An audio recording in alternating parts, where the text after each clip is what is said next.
The hoofbeats were too many to be deer, too heavy to be cattle, and far too steady to be aimless. Cora Vale dropped the tin pan, the clatter echoing sharp against the dry wind outside. Her fingers, wrapped in old cloth, curled around the handle of the door slowly, quiet as she could manage. She peered out through the cracked slat. Dust rolled across the canyon's edge like smoke, and there they were, 7 riders silhouetted against the dying sun. Broad-shouldered, long-haired, painted, Comanche. She didn't move, didn't blink. One hand slid beneath the table, with the stock of her scattergun weighted like an old friend with bad news. The riders didn't spread out, didn't raise rifles, didn't howl or shout. They simply rode forward with the slow certainty of men who'd seen death's eyes and didn't flinch. When the lead rider reined in just 10 yards from her porch, Cora stepped into the light. Her figure, thin and hard like a weathered branch, stood tall in the doorway. She didn't lift the gun, didn't lower it either. The lead rider dismounted, boots stirring up red dust. His eyes, coal black and calm, met hers without blinking. "We asked shelter," he said. English, thick with the desert's weight. Cora's gaze didn't soften. "You chased." He nodded once. "Not by beasts, by men worse." The others dismounted in silence. One of them leaned too hard against his horse. Blood soaked his right side, seeping through torn leather and dried earth. Another knelt beside him, murmuring low. Cora looked past them, westward. Nothing. No flags, no dust plume. "Cabin small," she said. "Don't move heavy." The lead rider gave a slight bow. "We move quiet." She opened the door and stepped aside. The inside was as plain as a prayer. Wooden walls, one bed, a cast-iron stove, 3 chairs, 1 broom, and not a scrap of softness in between. The wounded man was guided in first, eased onto the floor with care. No one spoke unless needed. Cora moved with purpose. Water in a tin cup, clean rags from a drawer, fire stoked beneath a rusted kettle. Her hands never trembled. The man's name was Takota. The others didn't offer theirs. She didn't ask. Later, when the kettle hissed and the bleeding slowed, one of them offered dried venison. Cora took it without comment. She boiled beans and wild onion, enough for everyone. They ate in silence, the crackle of fire and the hiss of wind against the shutters the only music.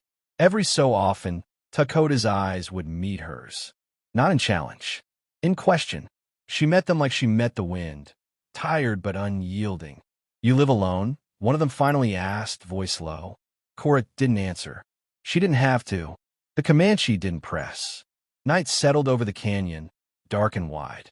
Coyotes barked from somewhere beyond the bluff. Cora lit a lantern and set it in the middle of the floor, then sat near the wall, her back to it, her eyes always scanning. The wounded man stirred. Takota knelt beside him, murmuring in their tongue.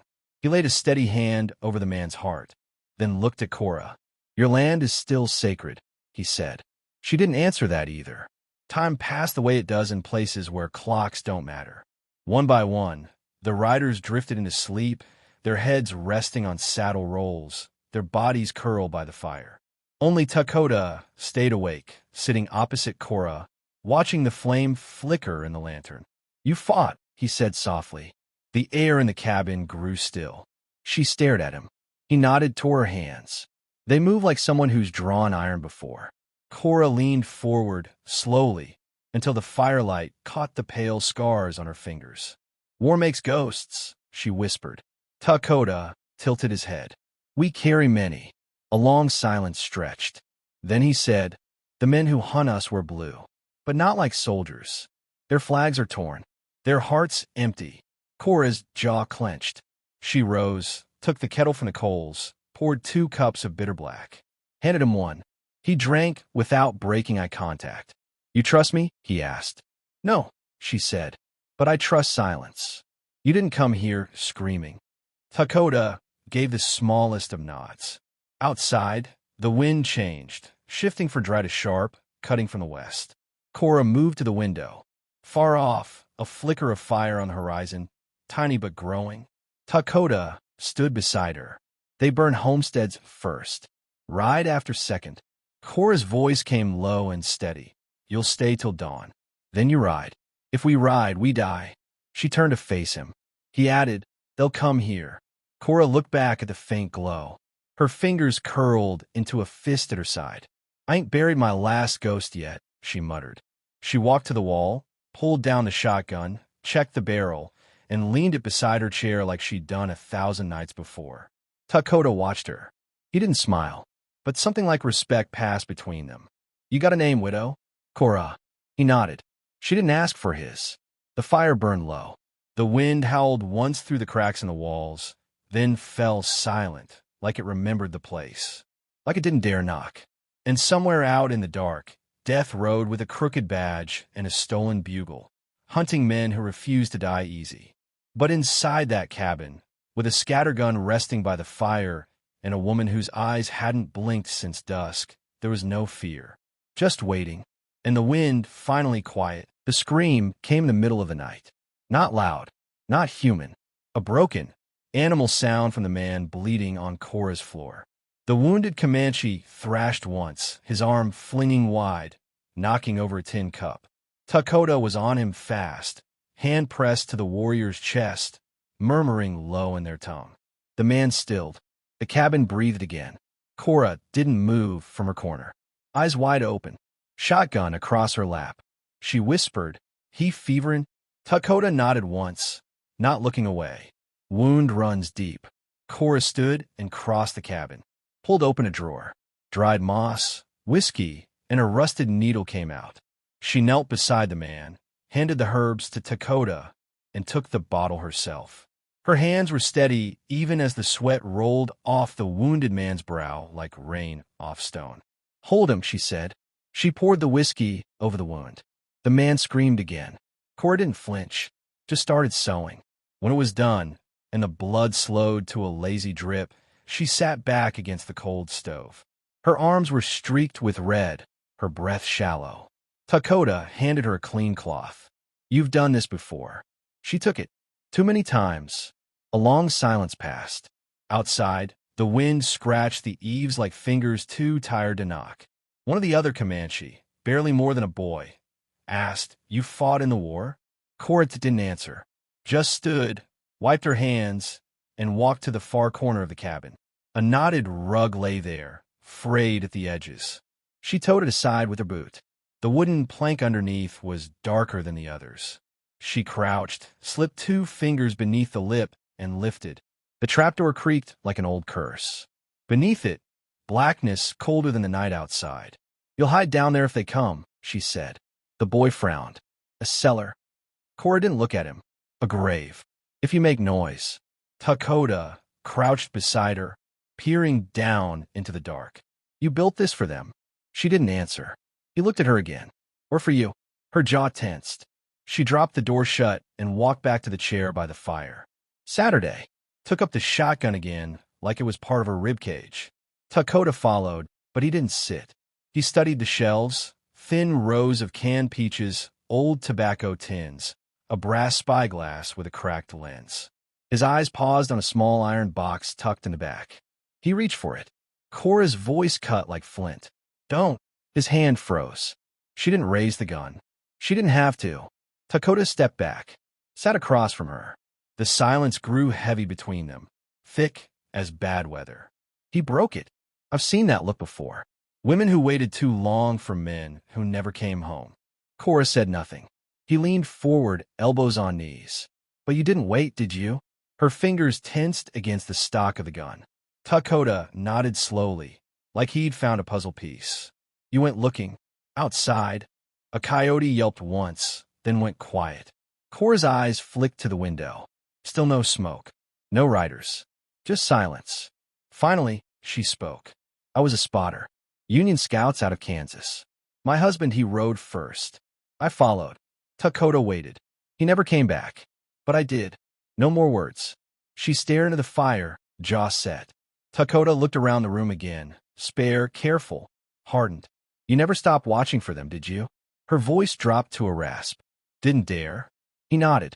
Then you'll see them before they come. Already have, she said. The lantern flickered. Somewhere wood popped. The wounded man stirred but didn't cry out this time. The youngest Comanche whispered, "How many men chase us?" Dakota answered, "A dozen. Maybe more." Cora's gaze never left the fire. "Krieg rides with them?" "Yes." The name hung in the air like a rattler's hiss. Dakota added, "You know him?" She didn't nod. "Didn't need to. I saw him once," she said. "After the war. Fort Fanning. They hung a man who surrendered." Krieg smiled while they kicked the stool. Dakota's jaw clenched. "He smiles a lot." Cora finally stood, crossed the room again, opened a cupboard, pulled down a bundle wrapped in oilskin. She laid on the table, unwrapped it slow. Inside, a long rifle, dark walnut, custom sight, trigger worn smooth by time and touch. Beside it, 5 rounds, each hand marked with a small etched star. Dakota stepped forward, touched the edge of the barrel. "She's old," he said. "She's perfect," Cora answered. He looked at her. "You keep her loaded?" "No," she said. "I keep her ready." Then she turned away, walked to the window again. Far off in the dark, no fire yet. No hoofbeats, just stars. Dakota joined her. "You'll kill him," he said. She didn't answer. "You've done it before," he added. Still, she said nothing. Then, soft as wind slipping through a canyon crack, she spoke. "They buried my husband in a ditch. Krieg laughed when I cried." Dakota stood beside her in silence. She turned toward him. "Tomorrow, you dig the cellar deeper, and you help me find a clean line of sight from the ridge." He met her eyes. "You plan to shoot them from the ridge?" "No," she said. She looked down at the floor. "I plan to bury them beneath it."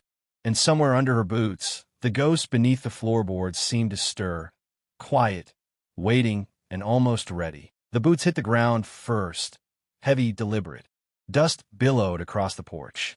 Cora stood just inside the doorway, fingers wrapped around the scattergun. Her pulse was a slow, hard drumbeat. No knock, no call, just a voice. "Ma'am," the man said, smooth as oil and twice as slick. "You got company?" She opened the door slow. 19 riders, dusty, sweat-slicked, and grinning like death on holiday.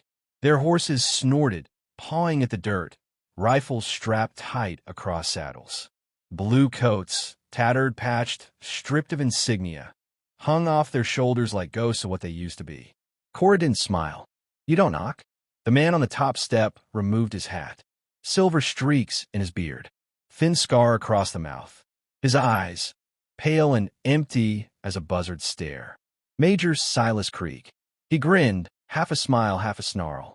"Didn't think I needed to. We're civil folk, after all." Cora's voice was dry as bone. "Cavalry don't ride in numbers like that without reason." "We're hunter-raiders," he said. "Some savages been leaving their mark west of here. Couple ranches burned. Families scattered." "Families," she said flatly. Krieg took a step forward. "Seen anything unusual, miss?" "Vale." His mouth twitched. "You a widow?" She didn't answer. He nodded toward her porch. That a fresh horseshoe print by the trough. Cora glanced down, then back up. Stray past through last night. Krieg's eyes narrowed. "Mind if we take a look around?" She didn't move from the doorway. "I do." The man behind Krieg chuckled. Young, twitchy fingers near his pistol. "You sure, ma'am? Ain't like we'd take nothing." Cora shifted the shotgun in her arms, barrel tilting just enough to suggest she'd done this dance before. "I'm sure," she said. Krieg raised a hand to still his men. Now, let's not upset our hostess." He stepped back off the porch. "Just figured a kind woman might offer a drink to tired men." Cora stared at him, then stepped aside. "Water's in the barrel. Whiskey's in the bottle. Both are earned." Krieg chuckled, motioned for 2 of his men to dismount. They moved slow, eyes sweeping the cabin as they passed. One brushed close to the window. Too close. Inside, beneath the floor, the cellar was still. 7 breaths held in the dark. Not a whisper, not a cough. Cora moved toward the shelf, took down a bottle, set out 3 tin cups. "Only got enough for 3, she said. Krieg's eyes flicked toward the trapdoor, then back to her hands. "That's so." She poured. They drank. One of the riders noticed a medal on the mantel. Tarnished. Brass glint. He reached for it. "Don't touch that," Cora said. He looked back, smirked. "Looks like Union brass." Cora met his eyes. "It is." Krieg's grin widened.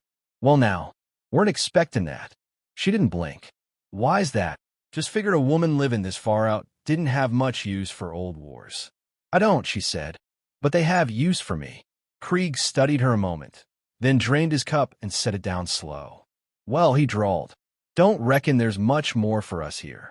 He turned to go, but just as his boot hit the first step, he paused. You sure about that stray, Miss Vale? Cora didn't move. I am. He gave a slow, mocking nod. All right then. We'll be on our way. But if you see anything, I'll fire a flare, she said. Krieg's eyes flicked to the shotgun. That'll do. They mounted. Dust rose again. Cora watched them ride until they disappeared beyond the ridge. Inside, she shut the door and barred it. Tapped her boot twice on the floor. The trapdoor creaked open. Dakota emerged first, eyes alert, jaw tight. They'll be back, he said. Cora nodded. They know. She nodded again. Dakota's gaze swept the room, then landed on her rifle case. You still plan to wait? No, she said. She crossed to the shelf, reached behind the tins, and pulled out the small iron box. Opened it. Inside, a single bullet wrapped in velvet, marked with an S scratched into its casing. Dakota stared. Cora loaded it into the long rifle. He laughed when my husband died, she said. She looked out the window. Sun lowering. Shadows stretching. When he comes next time, she lifted the rifle to her shoulder, sighting down the edge of the window frame. I don't plan on talking. The first rider dropped before he even saw the ridge. Cora's shot cracked like thunder, splitting dry bone. Clean, sharp final. His body hit the dust without a scream. The others froze. Dakota, crouched behind a fallen log beside her, didn't flinch. He watched her reload with the smooth precision of someone who wasn't just aiming. She was remembering. Below, the dust cloud of Krieg's riders faltered, then scattered. 4 to the left, Dakota whispered. 3 heading wide. I see them, Cora said. Her voice was stone. Another rider tried to make a break for the tree lean. She adjusted her breath. Crack. He tumbled, horse veering without him. She moved again. No hesitation. No wasted motion. Far off, someone shouted. Krieg's voice, hoarse and hateful. Flank the ridge. Take the witch alive. Cora's jaw tightened. He always did talk too much.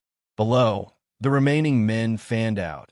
Rifles raised, eyes squinting against the setting sun. They still didn't know where the bullets were coming from. Dakota reached for his bow. I'll take the right slope. Cora grabbed his wrist. Not yet. More hoofbeats. 2 men rushed the eastern edge. She lifted her rifle again. The crosshairs landed between the eyes of the one on the left. Crack. He folded forward over the saddle, blood painting the horse's mane. The second rider hesitated, turned, ran. Cora let him go. Dakota stood. We hold or fall back. We finish it, she said. She pulled a strip of fabric from her coat, tied it around her wrist, blue, faded, torn from her husband's uniform. Dakota saw it, said nothing. Below, Krieg finally showed himself. He rode up the center trail like he owned the land, rifle slung low, silver streaks gleaming beneath his hat. He stopped. He looked up at the ridge. Straight at her. Cora Vale, he bellowed. His voice bounced off the rocks. You still living? You still waiting?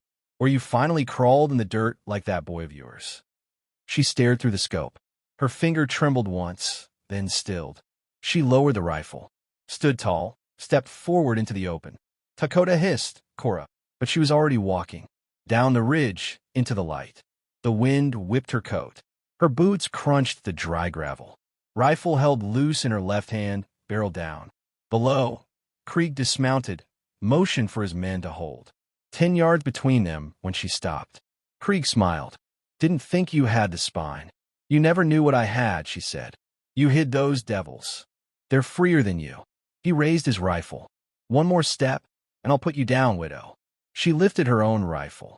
Krieg laughed. You wouldn't. She aimed at his chest. This bullet's got your name on it. He sneered. I've been hunted by better. You haven't been judged by worse. The sun slipped past the horizon. For 1 second, it split the sky in gold and blood. Cora's finger moved. Crack.